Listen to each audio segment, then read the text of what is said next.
तो ग्रहण आपके जीवन में क्या कुछ करेगा, ग्रहण काल इस वक्त चल रहा है तो इस वक्त आप क्या कर सकते हैं, लगातार हम आपको बता रहे हैं। और अब राशिवार हमने बात कर ली है 4 राशियों के बारे में, अगली राशि की तरफ हम अग्रसर हो रहे हैं। सिंह राशि के बारे में बात करें।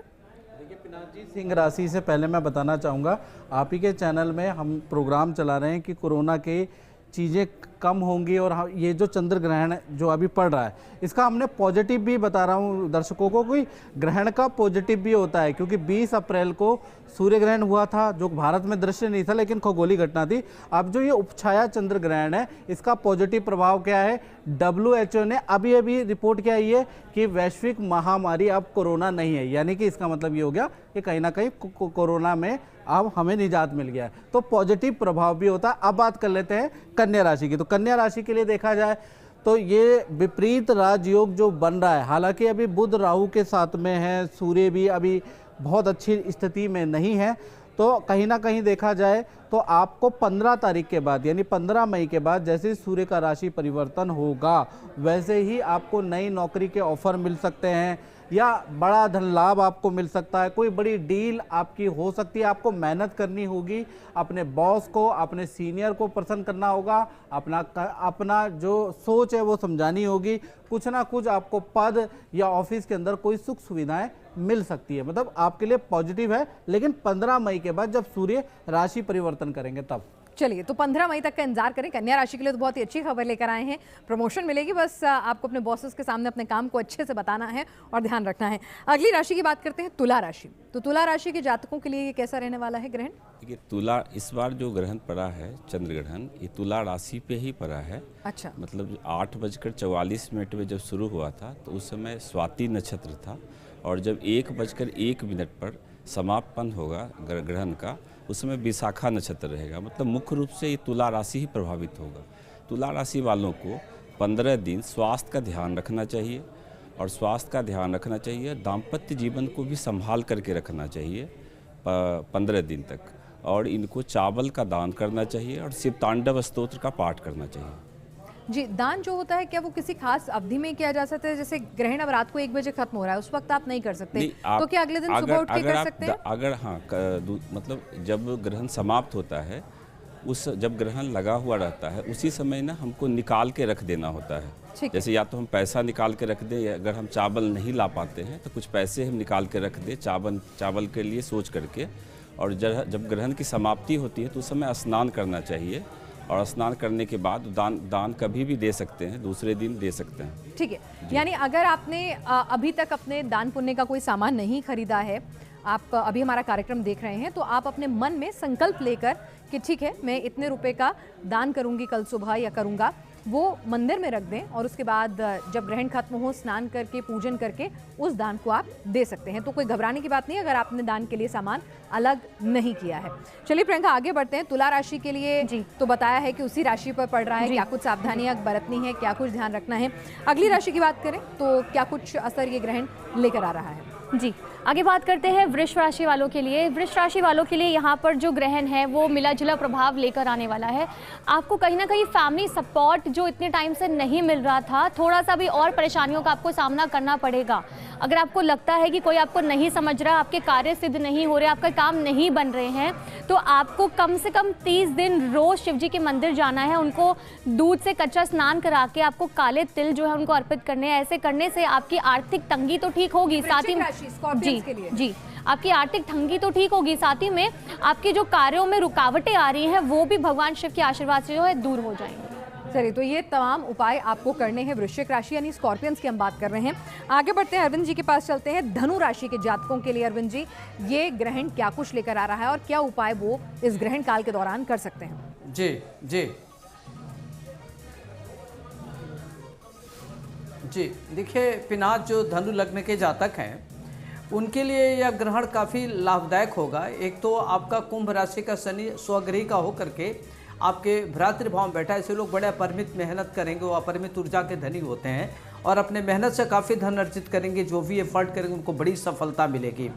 और उनका सूर्य, राहु, बुध, केतु, बृहस्पति ये जो एक साथ बैठा हुआ पंचम में, यह बहुत ही इंपॉर्टेंट स्थान पर, तो संतान का सुख इनको मिलेगा, संततियाँ बहुत अच्छा करेंगी, बौद्धिक क्षमता पर जो भी ये एफर्ट करेंगे उनको बड़ा लाभ मिलेगा। और रोग और शत्रु थोड़ा प्रभावी हो सकते हैं, और पत्नी के स्वास्थ्य को लेकर के इनकी चिंता समाप्त होगी, पत्नी को नौकरी मिल सकती है इनके लिए। तो यह कालखंड पूरा इनके लिए अच्छा है। और इनके एकादश भाव में जो चंद्रमा केतु है वो एकादश भाव इनका प्रभावित होगा, आय थोड़ा प्रभावित हो तो लेन देन पर ध्यान रखना है। और इनके लिए अच्छा हो, इनको क्या करना है कि तुला राशि वाले लोग शुक्र की आराधना करें। ओम द्राम द्रीम द्रौम सह शुक्राय नमः इस मंत्र का जप करें। ओम नमः शिवाय इस मंत्र का जप करें। ओम सोम सोमाय नमः इस मंत्र का जप करें। और सफ़ेद वस्तु है, आटा है, सफ़ेद वस्त्र है, चीनी है, दही है, दूध है, ये दान करना चाहिए, इनके लिए अच्छा रहेगा। और ये पूरा इनके लिए 45 दिन इनके लिए काफ़ी अच्छा रहेगा लाभ के दृष्टिकोण से देखा जाए तो। जी बिल्कुल, तो अच्छा भी रहेगा। ग्रहण ज़रूरी नहीं है कि आपके लिए सब कुछ नेगेटिविटी लेकर आए। तो जिस तरह से कन्या राशि के लिए बताया था जोशी जी ने कि बहुत अच्छा रहेगा, तो आप कह रहे हैं कि यहाँ पर धनु राशि के जातकों के लिए भी ये ग्रहण जो है अच्छे प्रभाव लेकर आ रहा है। पंडित प्रकाश जोशी जी, अब हम बात करें मकर राशि के जातकों के लिए, तो उनके लिए ये ग्रहण कैसा है? देखिए, मकर राशि की अगर हम बात करें तो इनके ऊपर कहीं ना कहीं 7.5 चल रही है। तो 7.5 में बड़े परेशान रहे पिछले 2.5 साल। तो ये जो चंद्र ग्रहण है, ये उपछाया जो चंद्र ग्रहण है, इनके लिए जो दिख रहा है वो निर्णय वाला रहेगा। यानी आपको निर्णय लेना है। यानी अगर आप किसी परेशानी में पड़े हुए हैं तो आपको निर्णय लेना पड़ेगा, क्योंकि आपका परिवर्तन का योग लेके आ रहा है। यानी या तो स्थान परिवर्तन, नौकरी में परिवर्तन आपको करना पड़ेगा। आप जो निर्णय लेने से अभी बच रहे हैं कि आज ठीक हो जाएगा, कल ठीक हो जाएगा, और टाल रहे हैं, वो टालना नहीं है आपको। 10-15 दिन के अंदर यदि आप निर्णय ले लेंगे तो वो निर्णय ठीक होगा, नहीं तो आप पछताए होत क्या जब चिड़िया चुग गई खेत। इसलिए निर्णय जरूर ले लेना।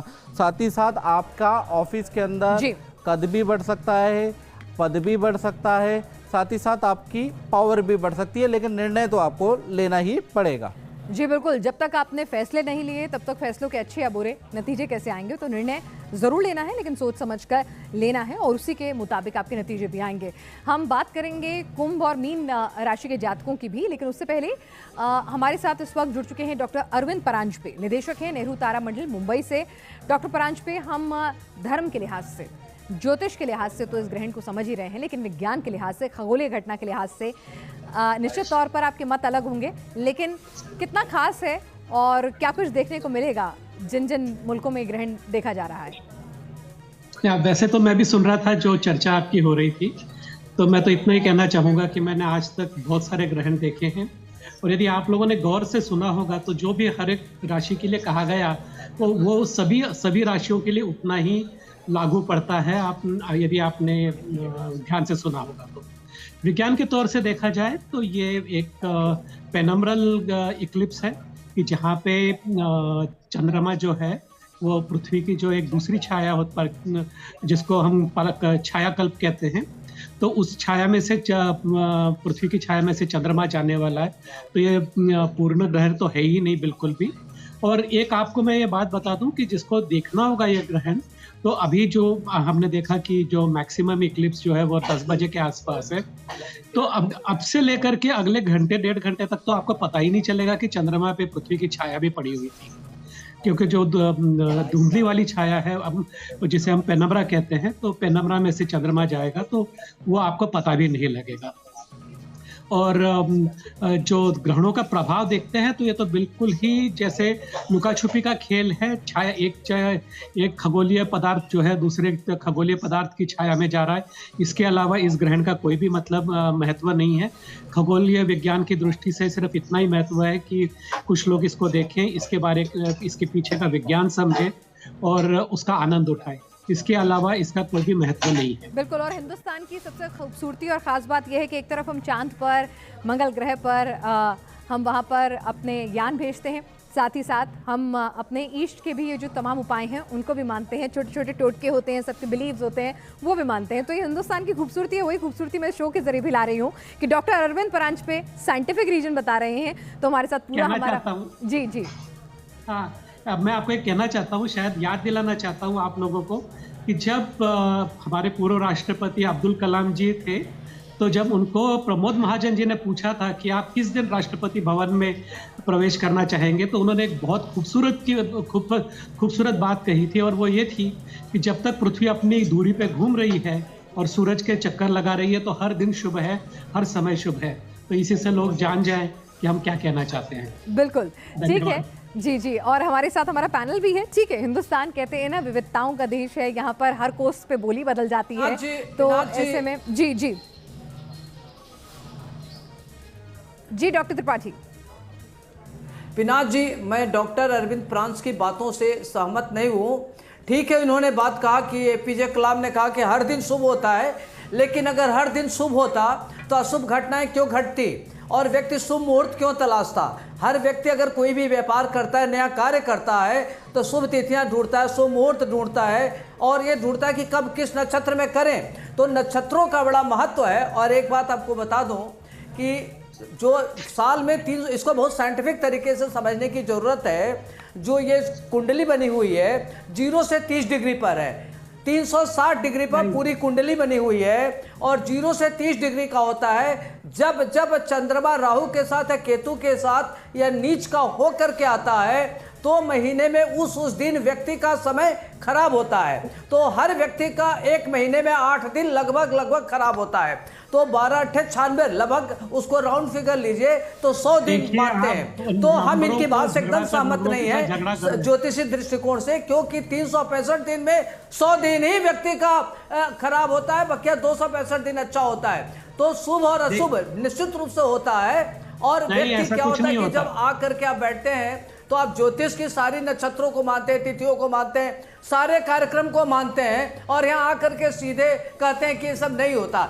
शुभ और अशुभ तो होता ही है। सारे वैज्ञानिक हैं, जो विद्वान हैं, जो उद्योगपति हैं, विद्यार्थी, सभी लोग इसका फॉलो करते हैं। इस तरीके से चलिए सुनिए ना डॉक्टर अरविंद, अरे आप तो आपका तो आपकी तो शुभ क्यों है, आपकी तो नाम राशि भी एक ही है, आपका तो नाम भी अरविंद ही है, वो परांज पे है, आप त्रिपाठी हैं। तो चलिए, मैंने कहा ना कि हिंदुस्तान विविधताओं का देश है और यही खूबसूरती है कि एक तरफ हम चांद पर मंगल पर अपनी मौजूदगी दर्ज करा रहे हैं, तो दूसरी तरफ हम अपने तमाम जो धार्मिक ग्रंथ हैं उसके लिहाज से तमाम चीजें मान भी रहे हैं। समझ नहीं पाते कि हमारी गीता में इतना बढ़िया श्लोक दिया हुआ है कि कर्मण्येवाधिकारस्ते, उसके अलावा कोई बढ़िया चीज हो ही नहीं सकती। तो जो आपको जो गलत सलत या जो आप कहने कि बुरे क्यों दिन आते हैं, आपके कर्मों का फल है, वो तो राशियां क्या करेंगी उसको लेकर के। तो आपने जैसा कर्म किया उसके फल भोग रहे हैं आप। राशियों को क्यों बदनाम कर रहे हो? आपकी बात से अरविंद जी देखिए, चलिए देखिए, इस बहस को नहीं करते क्योंकि बहुत देर से सुनिए ना, बहुत देर से कुंभ और मीन राशि के जातक इंतजार कर रहे हैं। वैसे उनकी राशि सबसे एंड में आती है,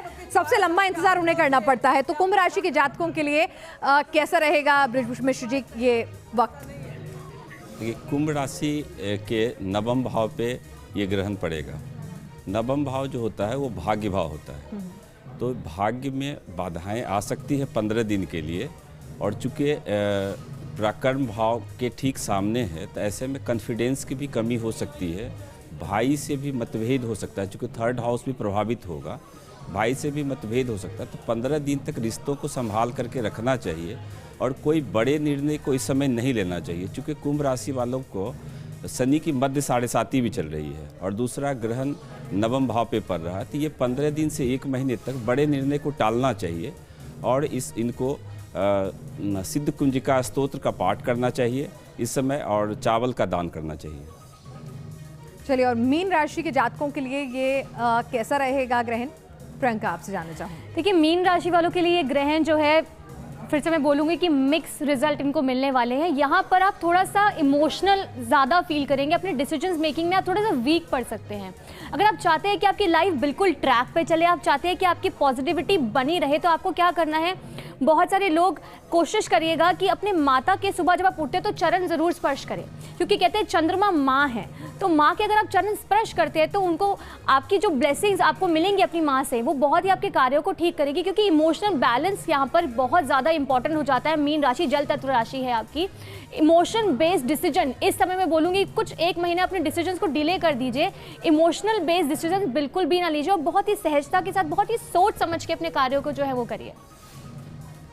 चलिए, तो ध्यान रखें, अपने इष्ट को याद करें, मंत्र साधना करें, दान पुण्य करें, और ये बातें तो आप अपने जीवन में यूं ही अगर रोजमर्रा की जिंदगी में करेंगे तो निश्चित तौर पर सब अच्छा ही होगा, ईश्वर प्रसन्न ही होंगे, दान पुण्य से भी, उनको याद करने से और माता पिता के सम्मान से भी। थोड़े से ब्रेक के लिए रुक रहे हैं, लेकिन ब्रेक के बाद एक बहुत इंपॉर्टेंट बात हम जानेंगे सभी से कि ऐसे जातक जो इस दौरान काम कर रहे हैं, पूजा अर्चना नहीं कर पाए हैं, किसी कारणवश उन्हें ध्यान नहीं रहा, बिजी हैं, कुछ भी हो सकता है, तो वो लोग क्या कर सकते हैं ग्रहण के प्रभाव को कम करने के लिए? जब ग्रहण खत्म हो जाए तब भी क्या कुछ उपाय हो सकते हैं? क्या करें क्या ना करें, एक छोटे से ब्रेक के बाद, ग्रहण के बाद।